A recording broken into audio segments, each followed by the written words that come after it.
सवाल ये है, क्या हुआ था, पदार्थ किससे बने होते हैं? परमाणु। पदार्थ जो होते हैं परमाणु। टॉपिक याद रखिएगा बस, केवल चैप्टर का नाम है विद्युत धारा, इलेक्ट्रिक करंट। Electric current. पदार्थ परमाणु से बने होते हैं। परमाणु किससे बने होते हैं? इलेक्ट्रॉन से, प्रोटॉन से और न्यूट्रॉन से। इस पे नेगेटिव चार्ज, इस पे पॉजिटिव चार्ज, इस पे कोई चार्ज नहीं होता है। यानी चार्ज यानी आवेश। आवेश कितने प्रकार के होते हैं? दो, एक नेगेटिव और एक पॉजिटिव। पॉजिटिव चार्ज और एक, अच्छा हिंदी में धनावेश और एक ऋणावेश होते हैं। और जो है पदार्थ कितने प्रकार के होते हैं? पदार्थ, अच्छा इसके हिसाब से देखेंगे तो जिसमें बराबर मात्रा में इलेक्ट्रॉन और प्रोटॉन दोनों बराबर मात्रा में होंगे तो उसे क्या बोलेंगे? उदासीन बोलेंगे। और इलेक्ट्रॉन, मान लीजिए इलेक्ट्रॉन ज्यादा रहे और प्रोटॉन कम रहे तो फिर क्या होगा? इलेक्ट्रॉन ज्यादा रहेंगे तो माइनस वाला चार्ज ज्यादा रहेगा तो ऋणावेश होगा। और प्रोटॉन क्या हो जाए? ज्यादा कम हो जाए तो इलेक्ट्रॉन कम हो जाए, प्रोटॉन ज्यादा हो जाए तो पदार्थ कैसा हो जाएगा? धनावेश हो जाएगा। और धनावेश ऋणावेश को क्या करेगा? ये कौन सा है? ये आपका क्या है? ऋणावेश है। ऋणावेश कर देते हैं। ऋणावेश है इस पे ऋणावेश है और इस पे धनावेश है। धनावेश। अच्छा एक री और होता है, ये वाला री, हिंदी और संस्कृत वाला, बड़ी री कहते हैं इसको। तो ऋणावेश और धनावेश एक दूसरे को क्या करेंगे? आकर्षित करेंगे। और धनावेश आप आपस में एक दूसरे को प्रतिकर्षित करेंगे। ऋणावेश को क्या करेंगे? प्रतिकर्षित करेंगे। इसलिए बाल पे रगड़ने पर पेन क्या होता है? धनावेशित हो जाता है। और जबकि दूसरा पदार्थ जो होता है क्या होता है? उदासीन। ऋणावेशित या धनावेशित जैसा भी हो तो एक दूसरे को क्या करते हैं? आकर्षित करते हैं। और ये सब हो चुका है। विद्युत धारा की परिभाषा क्या है?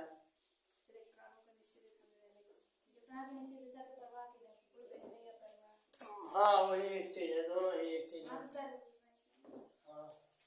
तो देखते हैं पदार्थ जो होते हैं दो प्रकार के होते हैं, एक चालक और इसी को और क्या कहते हैं? सुचालक। और एक होता है अचालक और एक होता है कुचालक। तो इसमें कौन कौन सी चीजें आएंगी जिसमें इलेक्ट्रॉन अच्छे से प्रवाहित ना हो सके? जैसे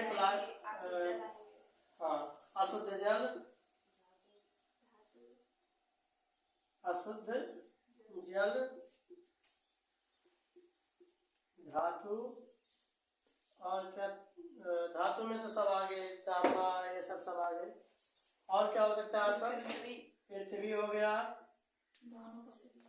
हाँ मानव शरीर हो गया। और क्या हो सकता है? और क्या चीज हो सकता है? चलिए छोड़िए, इधर देखते हैं। इधर हो जाएगा प्लास्टिक,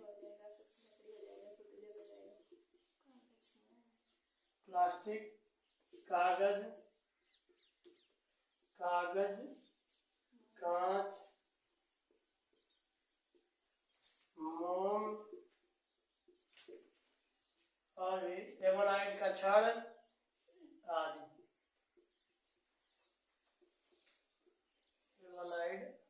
कर देते हैं, हो गया कंप्लीट। उनकी कहानी यहाँ पे कंप्लीट हुई। अब देखेंगे क्या चीज है इसके बाद? विद्युत धारा किसे कहते हैं? बिजली किसे कहते हैं? विद्युत धारा को या बिजली को, एक ही चीज है। अभी बिजली आएगी, 9 बजे आएगा। देखिए बिजली और विद्युत धारा, कुछ भी कहिए, विद्युत धारा या बिजली, इलेक्ट्रिक करंट, यही चक्कर का नाम है।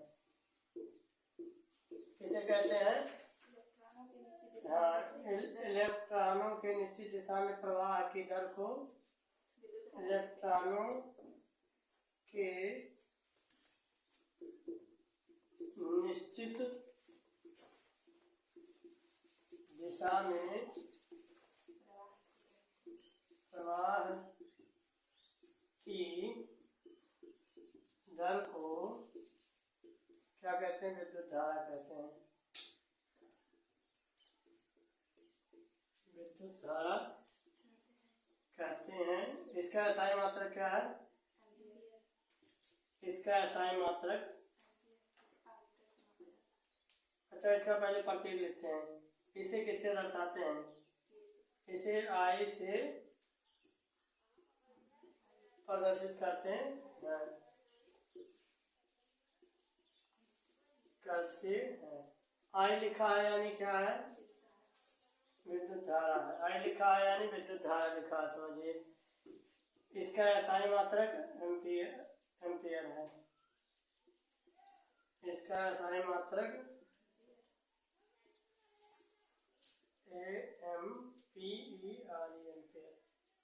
एम्पियर है।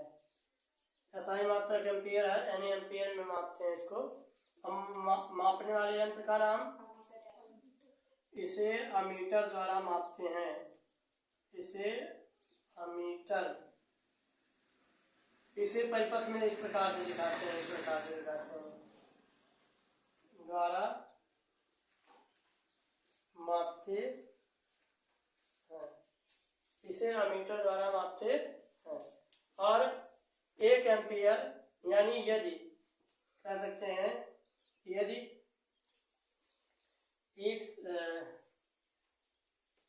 एक सेकंड में कह सकते हैं, 1 सेकंड में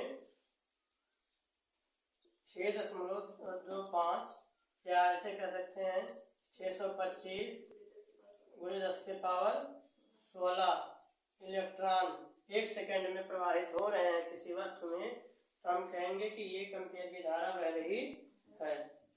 तो हम कह सकते हैं कि 1 एम्पियर की धारा है कि उस पदार्थ में क्या बह रही है, कि उस पदार्थ में 1 एम्पियर की धारा बह रही है। उस पदार्थ में 1 एम्पियर की धारा बह रही है। ये हो गया। अच्छा, विद्युत धारा जैसे ये पदार्थ है और यहाँ से इलेक्ट्रॉन निश्चित दिशा में ऐसे ऐसे बढ़ रहे हैं, तो इन्हीं के जब इलेक्ट्रॉन जब रुके रहते हैं तो उन्हें स्टैटिक करंट कहते हैं, स्थिर क्या कहते हैं, स्थिर विद्युत कहते हैं। जब ये चलने लगते हैं तो धारा बन जाता है। कोई चीज जैसे लोटा, एक लोटा जल है, उसको रोके रहेंगे तो एक लोटा जल है, लेकिन जैसे जैसे गिराना शुरू करेंगे तो क्या बन जाएगा, धारा बन के बहने लगेगा। तो ऐसे इलेक्ट्रॉन जब चलने लगते हैं तो इलेक्ट्रॉन का धारा बन जाता है, उसी को बोलते हैं विद्युत धारा। इलेक्ट्रॉन का अंग्रेजी है ना विद्युत धारा, इलेक्ट्रिक करंट। इलेक्ट्रॉनों के निश्चित दिशा में प्रवाह की दर को क्या कहते हैं, ये सब अब याद होगा, किसी को भूलेगा पेपर तक बिल्कुल नहीं भूलोगे, सारे इसके आगे भी ना भूले क्योंकि कई बार ये सब। अब देखेंगे आज प्रतिरोध और परिपथ। हाँ, तो जैसा आपकी किताब में दिखाया गया है एनसीईआरटी बुक में, एनसीईआरटी बुक में क्या दिखाया, एकदम ऐसे साफ स्पष्ट कितना अच्छे से बनाया हुआ है। इस प्रकार की जब भी संरचना आपको देखने को मिलेगी कि एक बैटरी लगा हो, यहाँ पर माइनस और थोड़ा सा बड़ा वाला होता प्लस, और एक कुंजी लगी हो, बंद कुंजी कहते हैं, प्लग कुंजी, और एक इस प्रकार से संरचना बनी हो जिसमें बल्ब का एक चिन्ह है, इस प्रकार से दिखाया गया हो। तो इस प्रकार की आकृति को ऐसे डायग्राम बना है तो क्या कहलाएगा कि ये परिपथ कहलाएगा। परिपथ किसे कहते हैं, परिपथ की परिभाषा है जिस दिशा में जिस पथ पे विद्युत धारा का प्रवाह होता है उस पथ को, जिस पथ से विद्युत धारा का प्रवाह होता है उस पथ को परिपथ कहते हैं। जिस पथ से विद्युत धारा का प्रवाह होता है उसे विद्युत परिपथ कहते हैं। यहाँ से देखिए प्रवाहित हो रही है, प्लस वाले से इधर माइनस वाले की ओर विद्युत धारा बह रही है, तो इसे क्या बोलेंगे, ये विद्युत परिपथ का आपका क्या है, इसे हटा लें।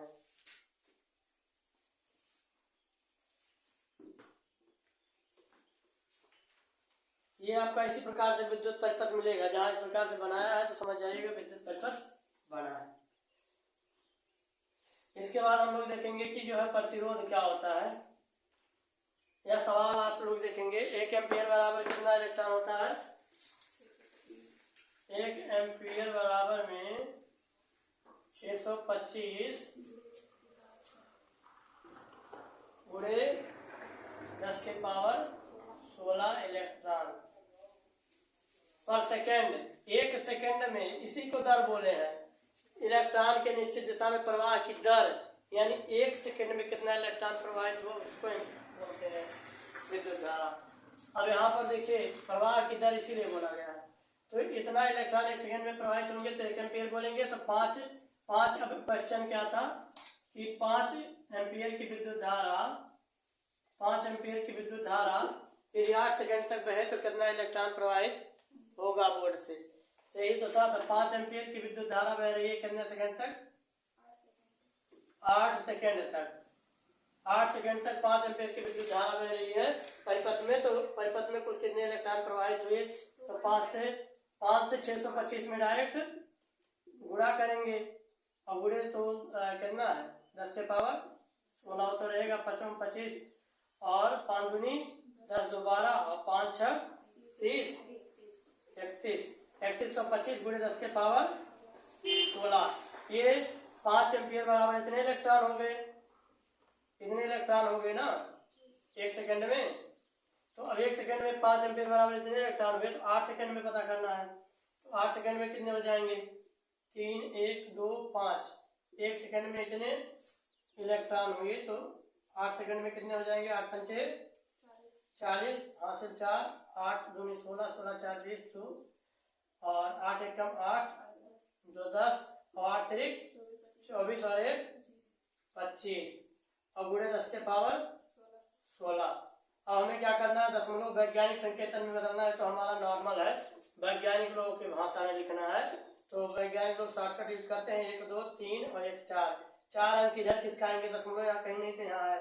तो यहाँ से यहाँ लाएंगे तो 4 0 4 पावर बढ़ाना पड़ेगा। तो हमारा लास्ट आंसर हो जाएगा 2.5 गुणे 10 के पावर 20। ये आंसर हो गया। इतने इलेक्ट्रॉन परिपथ में से प्रवाहित हो जाएंगे। अब आते हैं प्रतिरोध क्या है।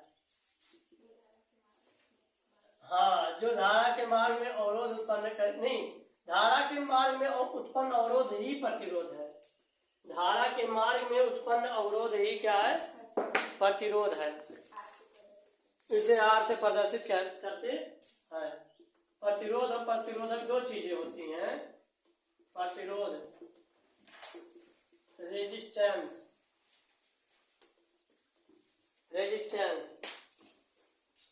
इसे अंग्रेजी में कहते हैं रेजिस्टेंस, प्रतिरोध।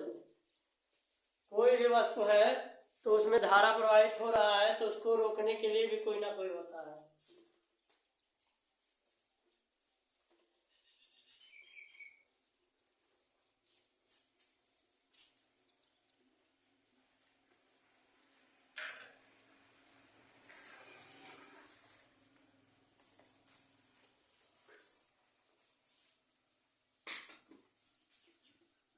आपने देखा कि इलेक्ट्रॉन के प्रवाह निश्चित दिशा में प्रवाह की दर को ही क्या कहते हैं?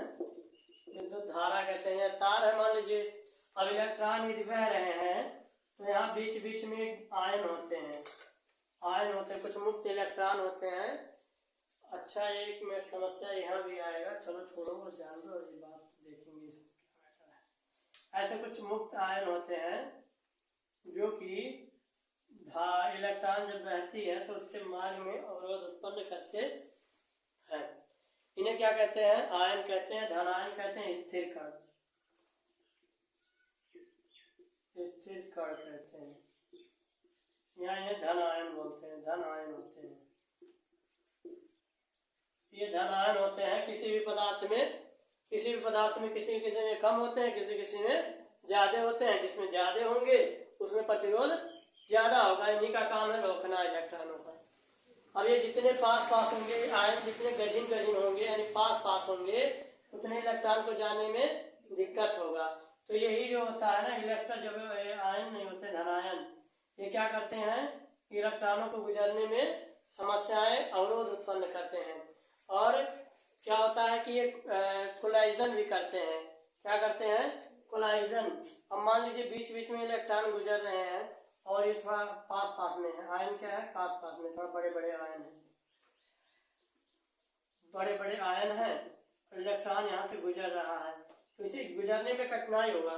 तार पतला है, तार यदि पतला है तो क्या होगा, आयन तो रहेंगे ही रहेंगे और इलेक्ट्रॉन को जाने के लिए रास्ता भी क्या हो जाएगा, पतला हो जाएगा, तो प्रतिरोध क्या हो जाएगा, ज्यादा हो जाएगा। तार मोटा हो जाएगा तो प्रतिरोध ज्यादा कहाँ होगा, कम हो जाएगा। चौड़ा है तो मतलब तार मोटा है तो प्रतिरोध कम होगा। तो ये जो ये धनायन होते हैं, ये इलेक्ट्रॉन को क्या करते हैं, रोकते हैं। यही आपका क्या कहलाता है, प्रतिरोध कहलाता है। और कभी कभी तो टकराते भी हैं। अरे कभी इधर से गुजर रहे हैं तो कभी इनसे टकरा गए, तो कभी इनसे टकरा गए, कभी इनसे टकरा गए, तो कोलाइजन हो जाता है। क्या हो जाता है, कोलाइजन हो जाता है। और जिससे क्या होता है, कोलाइजन के कारण और गर्मी भी होती है। जिसका प्रतिरोध ज्यादा होता है उसमें क्या होती है, गर्मी, वो तार हीट भी जल्दी होते हैं। कोलाइजन होगा, कोलाइजन यानी टकराव, टकराव होगा, और टकराव होगा तो प्रतिरोध ज्यादा है तो गर्मी भी ज्यादा होगा, क्योंकि जब टकराएंगे तो थोड़ा सा हीट भी होगा और लाइट भी होगा, तो यहाँ से हीट भी उत्पन्न होगा। और हर एक तार में किसी में कम होते हैं आयन और किसी में ज्यादा होते हैं। अब कुछ सोचिएगा, इलेक्ट्रॉन बने होते हैं तो इलेक्ट्रॉन गति करने लगते हैं तो किससे टकराते हैं, फिर ये सब सोचिएगा।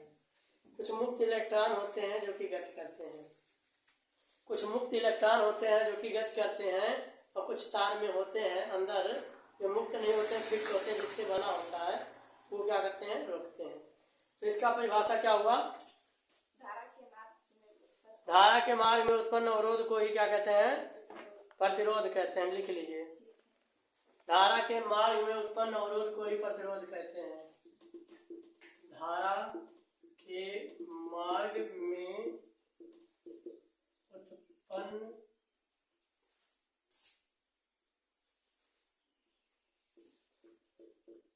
अवरोध को ही क्या कहते हैं, प्रतिरोध कहते हैं।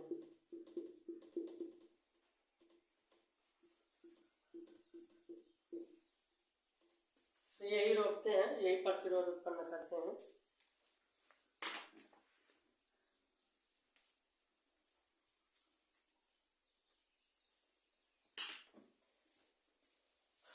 तो जब वैसे नहीं दौड़ेंगे, जब बैटरी लगाओगे आप तार में तभी इलेक्ट्रॉन क्या होंगे, क्योंकि दौड़ने के लिए क्या चाहिए, धक्का चाहिए ना।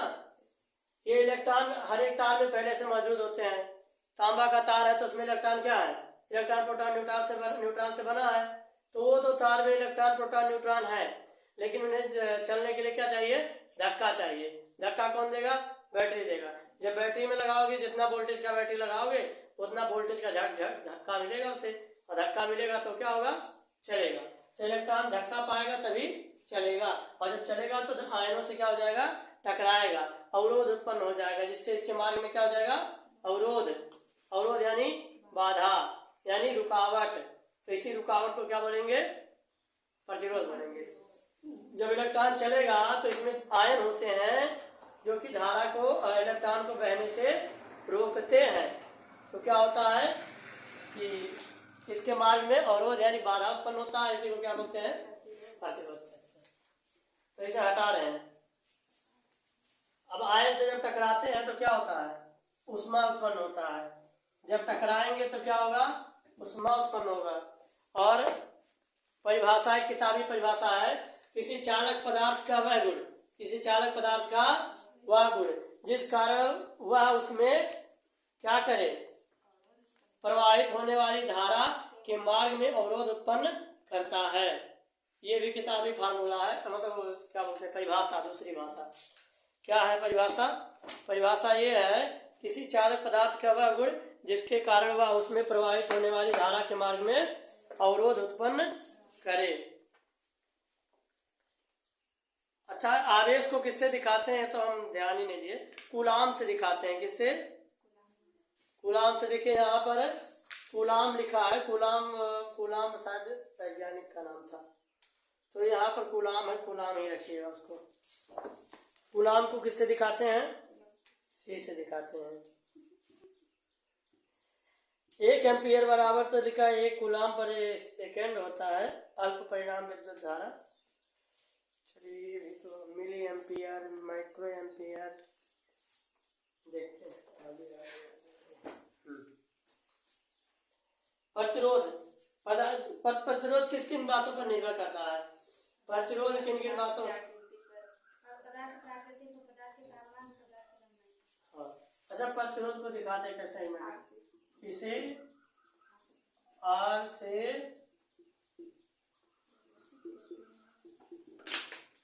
प्रदर्शित करते हैं, इसे R से प्रदर्शित करते हैं। इसका SI मात्रक क्या है? इसका SI मात्रक ओम है। इसका SI मात्रक ये ओमेगा है, जो कि कहाँ से जाने तो मान लीजिए ऐसे है। अरे बना ही नहीं, पता नहीं कैसे। ये ग्रीक अक्षर से है। ग्रीक में भी 26 से 28 अक्षर होते हैं, alpha beta gamma delta epsilon zeta eta theta iota kappa lambda, ऐसे ऐसे करके ओमेगा भी उसी में से है। रहो सिग्मा डेल्टा, उसमें से जितने वर्ड है आपको मैथ और फिजिक्स में मिलेंगे ही मिलेंगे। तो इसका SI मात्रक क्या है? ओम है। इसका SI मात्रक ओम है, और कुछ बचा है? नहीं बचा है। चलिए, अब यहाँ पर आपको 2 पदार्थ दिया गया। एक है लोहा, ये है लोहा, मान लीजिए लोहा, और ये है चांदी।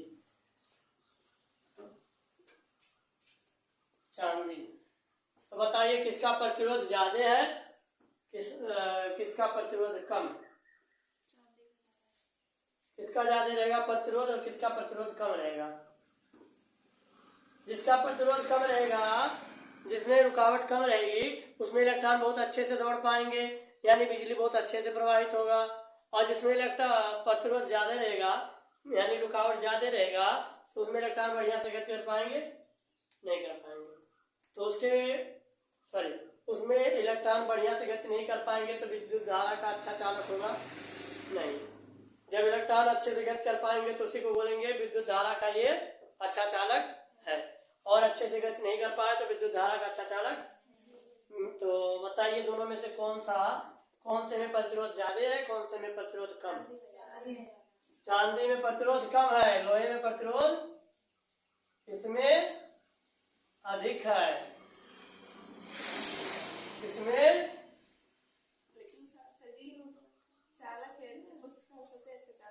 जिसमें प्रतिरोध कम होगा, जितना प्रतिरोध कम उतना अच्छा चालक। जितना अच्छा, एक सड़क पे जहाँ ज्यादा जाम लगा है वहां आपकी स्पीड ज्यादा होगी, कि जहाँ फ्री रोड है वहां ज्यादा स्पीड होगी। तो आप देखिए यहाँ पर क्या है, इलेक्ट्रॉन उतने बढ़िया से लोहे में नहीं गति कर पाते, नहीं तो तार लोहे में दौड़ा देते। क्या करने के लिए तांबे का तार प्रयोग करते हैं, तो लोहे का तार नहीं ना प्रयोग करते हैं, क्योंकि इलेक्ट्रॉन उसमें गति नहीं कर पाते हैं बढ़िया से, और उसका प्रतिरोध भी क्या होता है? ज्यादा होता है। तो इसमें प्रतिरोध ज्यादा है, मतलब आयन धनायन जो है क्या है, आयन इसमें ज्यादा है। इसमें इलेक्ट्रॉन को जाने में बहुत कठिनाई होता है, इलेक्ट्रॉन उतने अच्छे से इसमें गति नहीं, जिसमें गति कर पाएगा बढ़िया से वही क्या होगा, अच्छा चालक होगा। जिसमें इलेक्ट्रॉन अच्छे से गति नहीं कर पाएगा वो कुचालक होगा, मतलब उतना अच्छा चालक नहीं होगा। कुचालक नहीं होगा ये भी नहीं कह सकते हैं, जिसमें गति ही ना करे उसे कुचालक कहेंगे। तो अब इसमें कम गति करेगा इलेक्ट्रॉन, क्यों? क्योंकि इसका प्रतिरोध ज्यादा है। अच्छा चालक ये है और अच्छा चालक ये नहीं है, ये जानते हैं आप पहले से कि विद्युत धारा का सबसे अच्छा चालक चांदी होता है। तो चालक का क्या मतलब हुआ, विद्युत धारा का क्या मतलब हुआ? इलेक्ट्रॉनों का प्रवाह। तो इलेक्ट्रॉनों का प्रवाह इसमें ज्यादा हो रहा है, मतलब भीड़ भाड़ का इसमें कम, यानी इसमें अवरोध कम है। प्रतिरोध कम है, ऐसे समझ जाइए। तो बताइए प्रतिरोध इसमें ज्यादा है कि इसमें ज्यादा है? लोहे में प्रतिरोध ज्यादा है और इसमें प्रतिरोध कम है। तो प्रतिरोध अधिक किसमें होगा? लोहे में। प्रतिरोध कम किसमें होगा? चांदी में। इसमें कम होगा, इसमें ज्यादा होगा। कई सारे कंडीशन है पदार्थ के। तो ये पदार्थ का गुण हो गया ना, गुण पर डिपेंड करता है कि प्रतिरोध कितना होगा। एक पहला टॉपिक आपको मिला कि पदार्थ के का गुण, पदार्थ का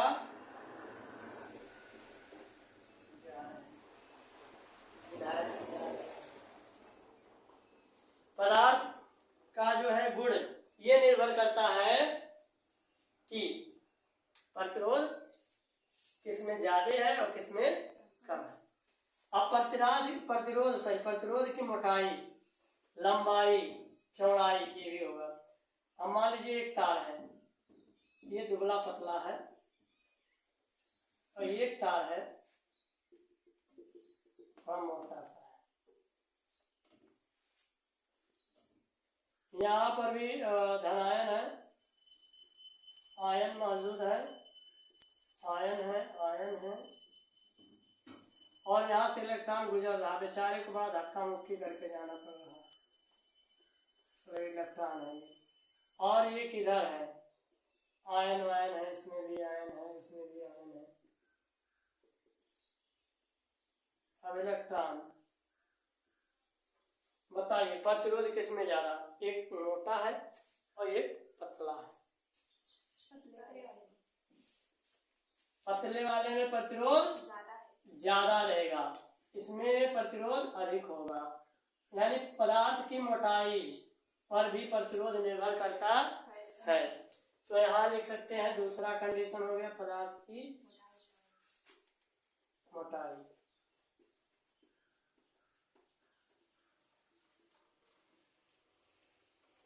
इसमें इलेक्ट्रॉन तो बड़े आराम से पास हो जाएंगे, लेकिन इसमें जाने के लिए बड़ा धक्का मुक्की करना पड़ेगा और हीट भी ज्यादा होगा, तो फिर हीट भी ज्यादा होगा। अब इलेक्ट्रॉन इसीलिए तो ज्यादा पतला तार लगाया जाता है खंभे में, ज्यादा इलेक्ट्रॉन आएंगे, ज्यादा विद्युत धारा मान लीजिए क्या बोलते हैं प्रेशर ज्यादा हो गया तो क्या हो जाएगा, तो तार गल के टूट जाएगा। अब तीसरा कंडीशन हो गया, एक दूसरा कंडीशन हुआ, तीसरा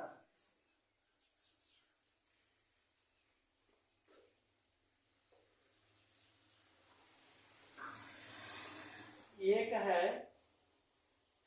2 मीटर लंबा तार,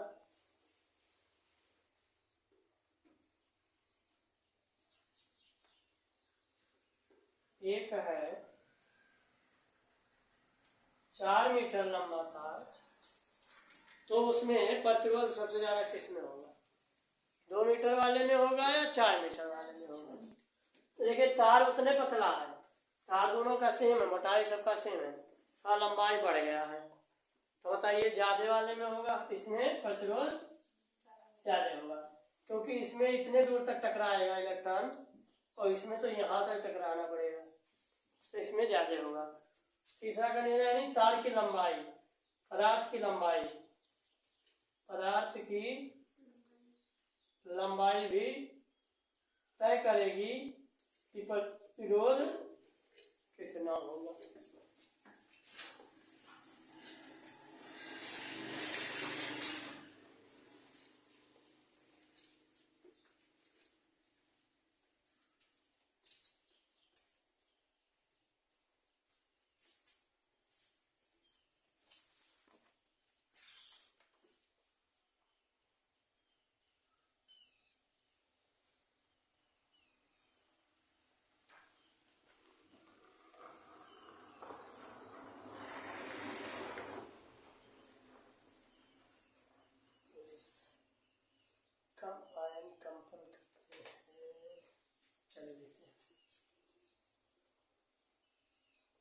दो तार है आपके सामने,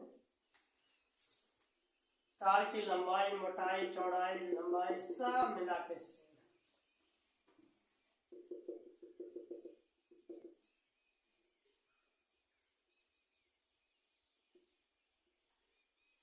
तार की लंबाई, मोटाई, चौड़ाई ये वो सब सही है। एक को हमने 30 डिग्री 10 डिग्री सेल्सियस गर्म कर लिया, 15-20 डिग्री सेल्सियस गर्म किया, और एक को हमने 5 डिग्री सेल्सियस गर्म किया या 8 डिग्री सेल्सियस पे है। मतलब एक तार जहाँ बिछाया गया वहाँ 20 डिग्री सेल्सियस तापमान है, और एक तार जहाँ बिछाया गया वहाँ 8 डिग्री सेल्सियस तापमान है, तो प्रतिरोध ज्यादा किसमें होगा? जिसमें तापमान ज्यादा है उसमें प्रतिरोध ज्यादा रहेगा, या जिसमें तापमान कम है उसमें प्रतिरोध ज्यादा रहेगा? सही है। क्यों? कारण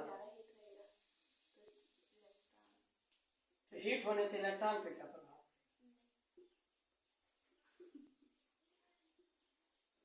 ये हो गया मान लीजिए इसके आयन।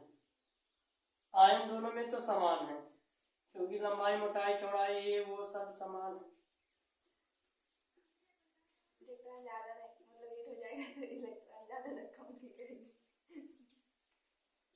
अरे वो वही एकदम है कंडीशन, एकदम क्या बताते हैं, ऐसे है फिलहाल। और ऐसे है मान लीजिए ये इसके आयन है, पदार्थ के आयन है, स्थिर कण जो कि आयन बन जाते हैं। तो अब जब हीट किया जाएगा तो ये कंपन करने लगते हैं, फिर क्या करने लगते हैं, ऐसे ऐसे ऐसे ऐसे हिलने डुलने लगते हैं, ये ऐसे ऐसे ऐसे ऐसे हिलने डुलने लगते हैं। ये जब हिलने डुलने लगेंगे और ये भी हिलने डुलने लगेंगे, ये भी हिलने डुलने लगेंगे, तो इलेक्ट्रॉन को तो क्या आ जाएगा, कंफ्यूजन हो जाएगा, किधर से गुजरे, गुजरने की दिशा में कंफ्यूजन हो जाएगा, किधर से गुजरे हम, इसमें कंफ्यूजन हो जाता है। और ये क्या होते हैं, वाइब्रेशन मोड में आ जाते हैं। जैसे मान लीजिए बेंच के आगे इनके बेंच के नीचे आग लगा दें तो बैठ पाएंगे स्थिर रूप से?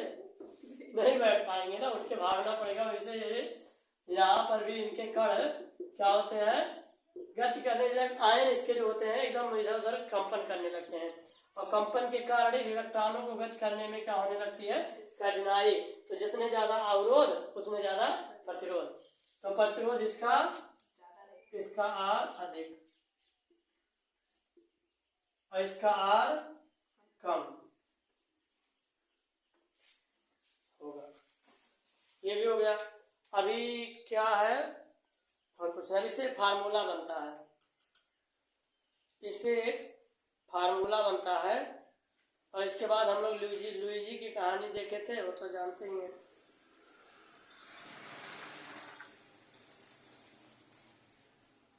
इसको हटाते हैं, यानी पदार्थ के तापमान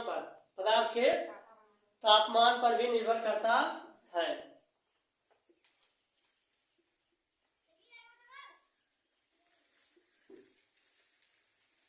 पदार्थ के ताप पर भी निर्भर करता है कि प्रतिरोध कितना होगा।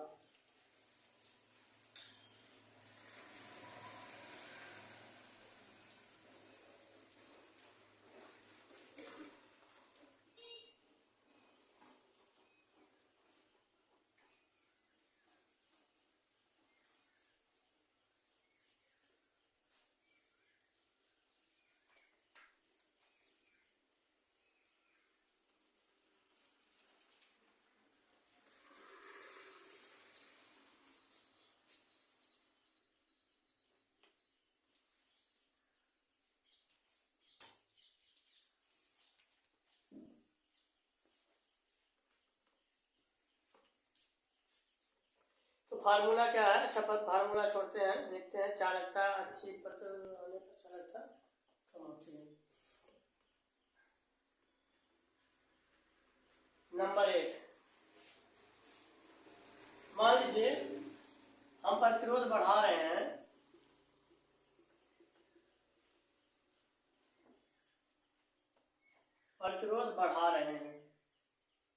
एक मिनट पहले लिख लेते हैं नंबर 1 2 करके कि प्रतिरोध किन किन बातों पर निर्भर करता है। प्रतिरोध चालक के गुण पर, यहां से चारों नोट कर लेते हैं एक बार फिर से, चालक के गुण पर। दूसरा क्या है,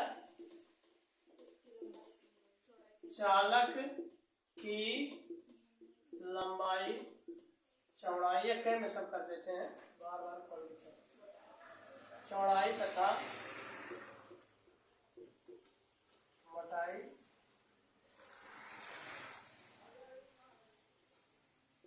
पर। तीसरा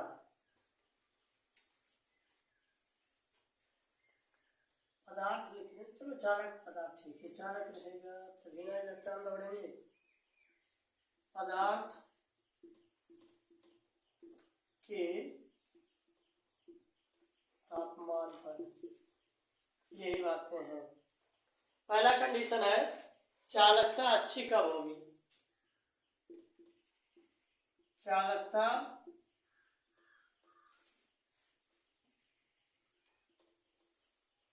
चालकता अच्छी है, कब कब अच्छी होती है। प्रतिरोध बढ़ाने पर चालकता घटती है बढ़ती है। तो प्रतिरोध बढ़ाने पर चालकता घटती है।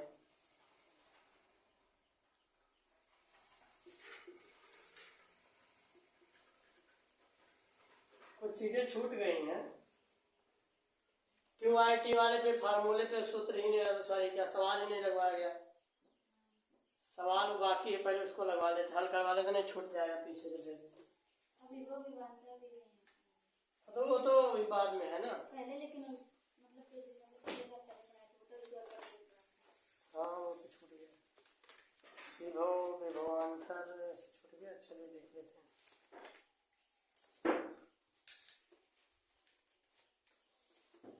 सवाल क्या है। हाँ, आवेश को किससे दिखाते हैं। आवेश दो प्रकार के होते हैं, धनावेश और ऋणावेश। किससे दिखाते हैं, क्यू से। क्यू से किसको दिखाते हैं, आवेश को। और क्यू बराबर क्या होता है, एन ई। नहीं, क्यू ज्ञात करने के लिए एन ई का प्रयोग करते हैं। एन क्या होता है यहाँ पर,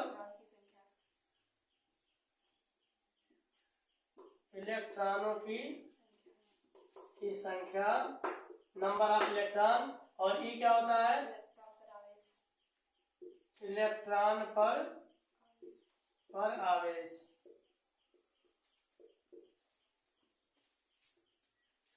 और फार्मूला क्या होता है, QIT। और आई बराबर क्या होगा,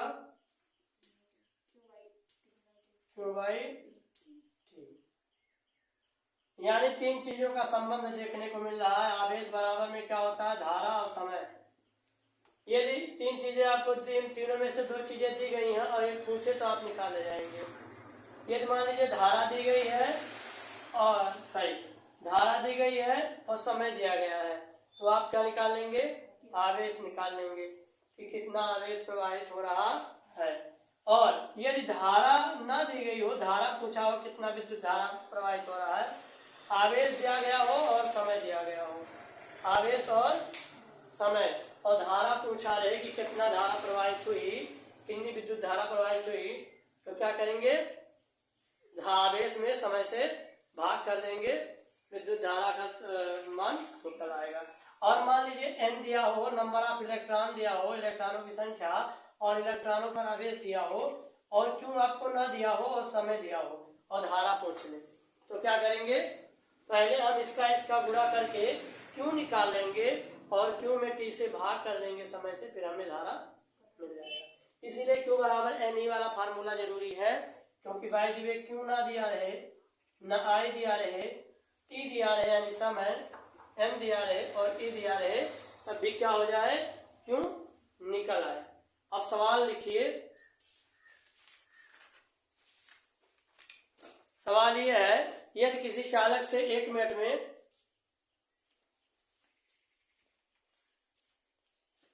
यदि किसी चालक से 1 मिनट में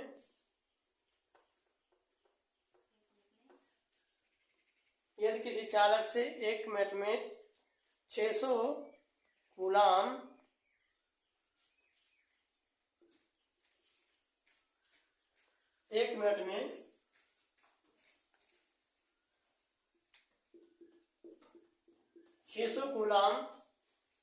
आवेश प्रवाहित होता है, यानी समय टी बराबर में 10 और 100 आया सबका। चलिए ठीक है, देखा जाएगा।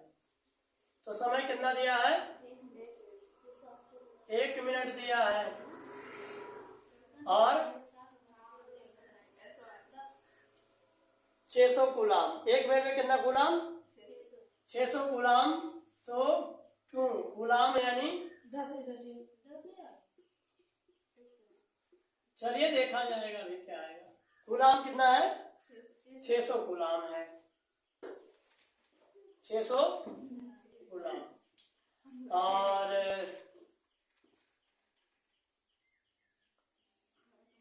आवेश पर आवेश लिखेंगे 600 गुलाम। और विद्युत धारा, तो विद्युत धारा का मान ज्ञात कीजिए। विद्युत धारा ज्ञात करना है।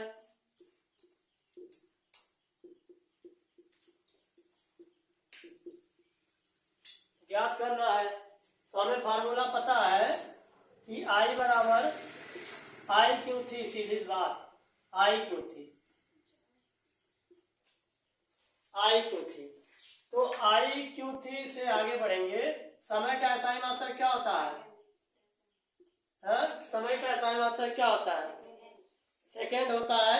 तो हमेशा सवाल जब भी लगाना सेकंड में चेंज करके ही लगाना, अन्यथा सवाल का आंसर गलत हो जाएगा, मत लगाना। नहीं लगाइए, ऐसा कोई बात नहीं। धारा बराबर में आवेश कितना है? 600 और 1 मिनट है। 1 मिनट बराबर में इसे सेकंड में बदलेंगे तो 60 सेकंड। तो 60 से 60 खत्म, एक जीरो बच गया, उतार दीजिए। I बराबर में 10 AMPERE 10 एम्पियर आ गया। 10 एम्पियर की विद्युत धारा प्रवाहित हो रही है, इसीलिए 1 मिनट में 600 कूलाम आवेश प्रवाहित हुआ। चलिए अगला सवाल लिखिए। क्वेश्चन पहला हो गया, क्वेश्चन दूसरा देखते हैं। हाँ, यदि किसी चालक से 0.5 एम्पियर, यदि किसी चालक से 0.5 एम्पियर, यदि किसी चालक से 0.5 एम्पियर, रहने देते हैं, सवाल नहीं लिखेंगे। 5 एम्पियर की धारा प्रवाहित 15 मिनट में, या नहीं, हाँ 20 मिनट तक लिखिए, 20 मिनट तक बहती रहे।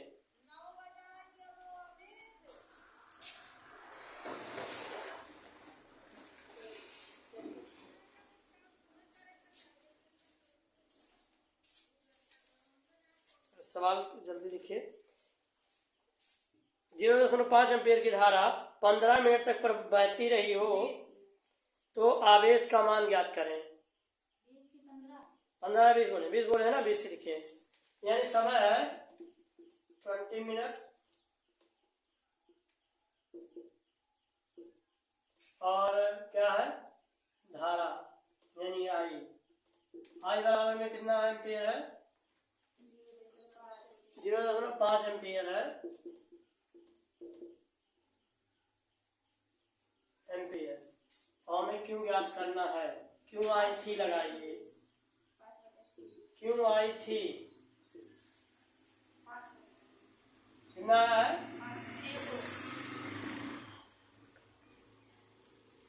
0.5 और गुणे में 20 मिनट यानी 20 छक्का 120 यानी 1200 हो जाएगा। और 12 पंचे 60, 20 गुणे 60 तो 6 दूनी 12 और 2 2 नहीं 1 1 2 1200 और 12 पंचे 60, 12 पंचे 60। एक पहले पॉइंट लगा देंगे। अच्छा 2 जीरो भी है ना? अरे वो तो 2 जीरो अभी बचा ही है ना। अभी पहले इसका भी गुणा कर लेते हैं। चलो 2 जीरो और लगा देते हैं। 12 पंचे 60 और 2 जीरो और लगा दिए, हो गया सीधे 6000। और ये हम पहले पॉइंट लगाएंगे तो आ जाएगा 600 कूलम। हो गया आंसर। अब आगे के सवाल